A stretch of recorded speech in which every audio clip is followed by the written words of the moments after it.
Hello. I want to cover something that's been on my mind for a few weeks. And, I kind of shrank away from covering this because it's not directly out of the Bible, but there are parallels and possibly hints to this event, which I will cover first. And when I present the material, and it's not backed up by the church, capital C church. They don't deny it, and they know about it, but they don't really say much about it for whatever reason, at least not that I could find. And I've been researching this, and I've been praying over this quite a bit, or at least daily. I'm not getting anything that I can discern from God on this either way. I'm going through kind of a desert spiritually lately, and that's part of the Christian walk, isn't it? We go through these dry spells where I'm not really getting that I can discern inspiration one way or the other. I've had a few paranormal events that I shared. One of them was, whatever. I took one down with the noises in the kitchen, which I still can't understand what it was today. Trying to recreate it, but I can't. But I unlisted it because it's, I don't know. It is what it is, all right? This is just, I present things here. There's actually a lot of videos I've made that I never published on my channel. Some of them are just for me. Kind of my scrapbook, my diary.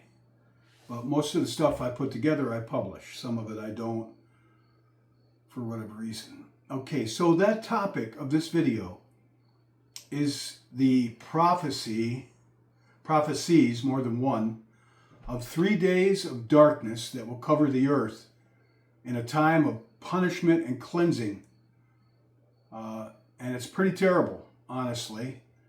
And this came to my attention on YouTube, admittedly, where I saw a video of a young man who claimed he had this dream, a teenager, and he really looked pretty shooken up. Either he's a great liar or a great actor. I think he was quite sincere about it. About 3 days of darkness and demons that will descend on the earth. And he felt that he had to share it with people. And then there are others, once you watch that, you get into the feed, the algorithms, I think it's called. I'm not sure. But YouTube, the internet sees what you're watching and it sends you more of the same. So this stuff started popping up, and like here's some of the stuff.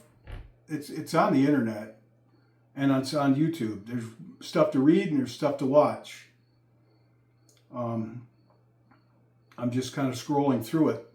You can see there's quite a bit on this. Some of it's from church organizations, Catholic church organizations, because some of the people in the Catholic Church, notable people, have prophesied on the 3 days of darkness. And then there's been claims that people like Padre or St. Pio of more recent years spoke of the 3 days of darkness, the tribulation that's going to come. But then people say, no, he didn't. So it's debated. And there's no evidence of it. But there's some evidence. And I'm going to present the evidence maybe in this video, maybe in 2 or 3, because I'm still reading it. There's a lot out there on this.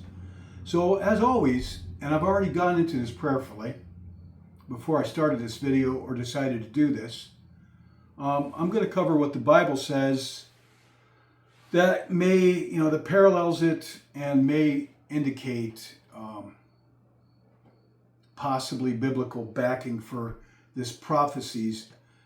I call them rogue prophecies because the Catholic Church, and I'm not Catholic, all right, but I do follow a lot of what they do. I consider myself a Christian, and I discern for myself what I believe is right and what isn't, and I follow quite a bit of the Catholic stuff, as well as the church I've been attending is Baptist, most recently. And I've been to some charismatic churches, Assemblies of God, and so forth. And I've not gone to church at all at times, quite honestly. So I'm going to start with the Bible, all right? There's a few verses I'm going to read, 3 or 4 here, with some notes that I've made. In Matthew chapter 24, verse 29, it describes that immediately after the tribulation, and this means a quote, you know that, immediately after the tribulation of those days, the sun will be darkened, and the moon will not give its light, and the stars will fall from heaven, and the powers of the heavens will be shaken. Okay, that's Matthew chapter 24, verse 29. I read it one more time. Immediately after the tribulation of those days, the sun will be darkened, and the moon will not give its light, and the stars will fall from the heaven, and the powers of the heavens will be shaken. And notes on this are, these verses are part of Jesus' Olivet Discourse. The Olivet Discourse is the name given to the teachings of Jesus given on the Mount of Olives, where his teaching was mainly about the end times. It includes prophecies about future events, such as the Great Tribulation and the second coming of Christ, and the subsequent gathering of the elect, which I sure hope you and me are among them, along with everybody I know and love. So, again, these verses are said to be part of Jesus' Olivet Discourse, which includes prophecies about future events, such as the Great Tribulation, the second coming of Christ, and the subsequent gathering of the elect. Key elements of this verse, Matthew 24:29, timing. These events will occur immediately after the tribulation. Cosmic phenomena. The sun will lose its light, the moon will not give its light. Stars will fall from the sky, the powers of heaven will be shaken. Context within Matthew 24. The context of this verse, the Olivet Discourse. Matthew 24 is known as Jesus' Olivet Discourse, where he addresses his disciples questions about the destruction of the temple and the signs of his coming and the end of the age.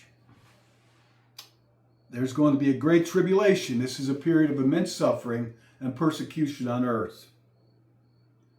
The second coming of Christ. These events are described in verse 29, are signs of the literal and visible return of Jesus to earth.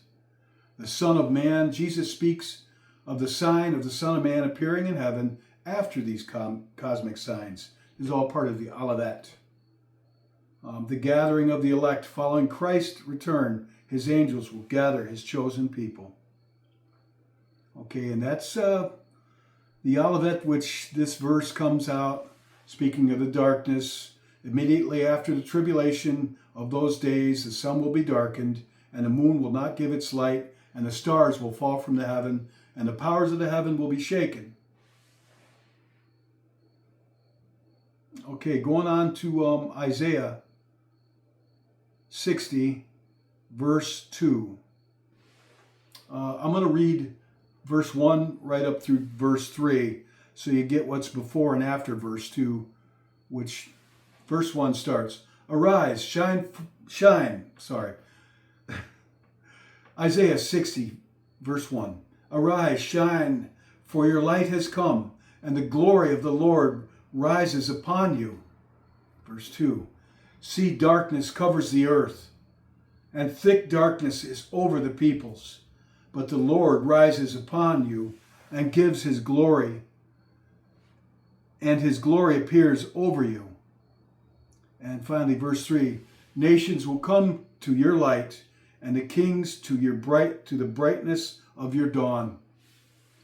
But verse 2 says, see, the darkness covers the earth, and the thick darkness is over the people.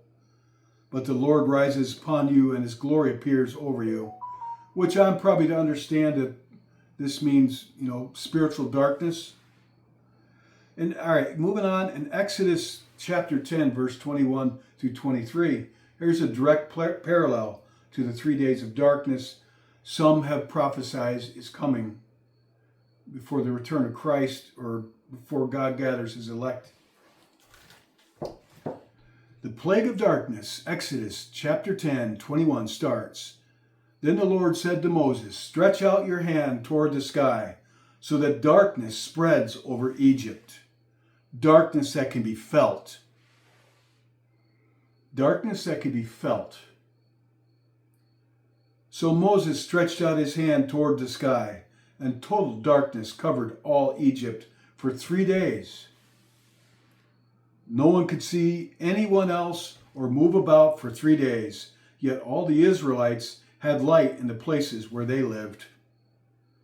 So there's a parallel to the 3 days of darkness.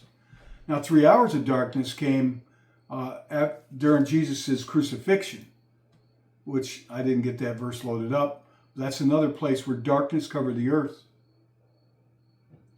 And then in Revelation it talks about darkness descending upon the earth. And I don't understand that verse enough to really talk about it. I've looked at it and looked at it. But those are the verses I want to cover. And if you could think of any other places in the Bible that talk about darkness covering the earth, let me know. This isn't inclusive.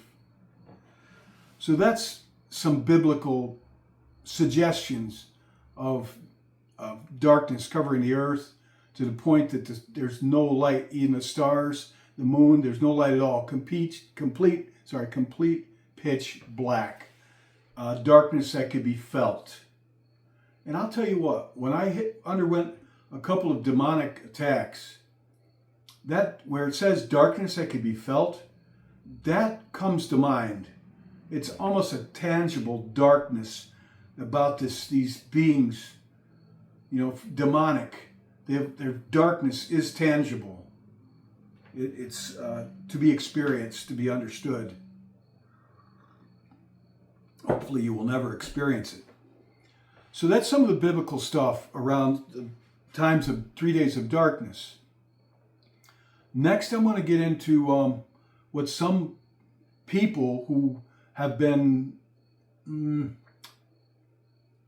blessed off on by the Catholic Church, investigated and beautified, blessed off on. I'm not sure what the word is because they're not saints, but they were definitely uplifted and acknowledged, and what their prophecies about the 3 days of darkness are. And there's a lot of claims that people through the ages, some of the saints, have prophesied on 3 days of darkness.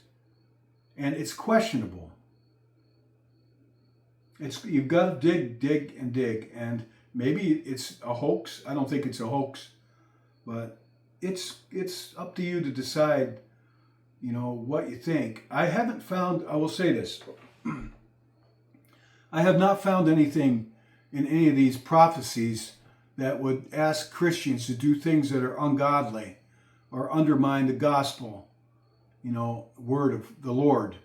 If there was, I wouldn't put any stock in it at all.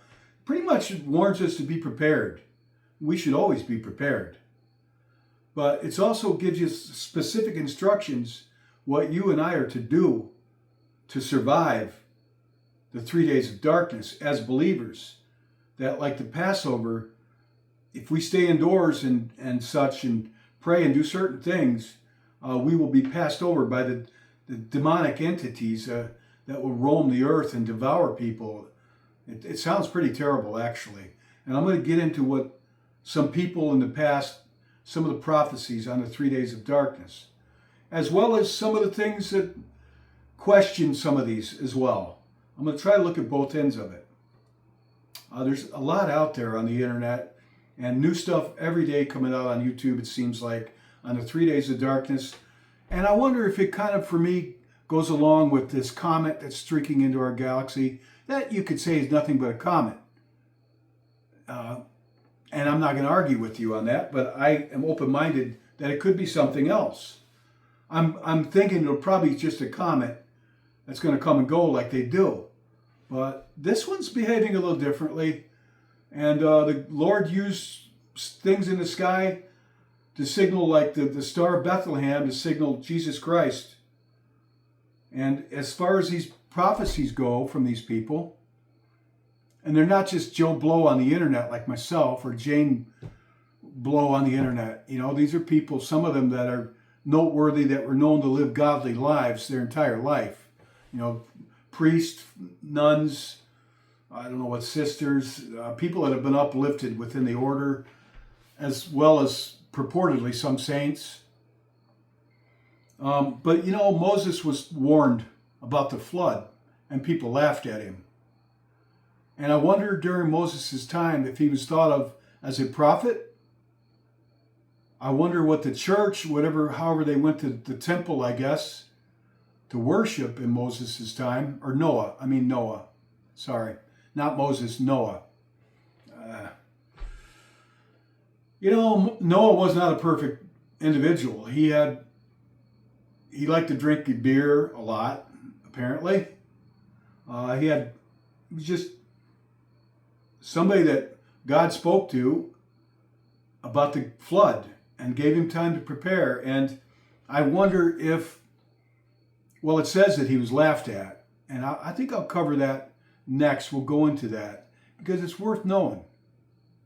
So I'm not, claiming to be definitely not a prophet, and I'm not Noah or anybody like that. But I personally think that a little knowledge or a lot of knowledge is a good thing. And I haven't seen anything in this yet. I'm still studying it. That's why I'm not going to present it all at once. I haven't seen anything yet that throws up a red flag that tells me this cannot be of the Lord. If it says something such as there's no judgment or things that go against the Bible, the gospel of the Bible.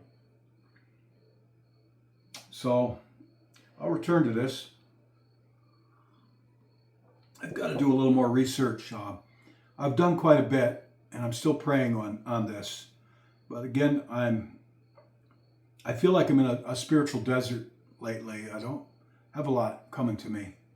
It's just a few strange paranormal things, and I haven't gotten anything either way on this, except that I've decided I would like to cover this myself. I think it's a good thing to cover it. So if it comes true, you'll be informed, possibly prepared. All right, that's it for now.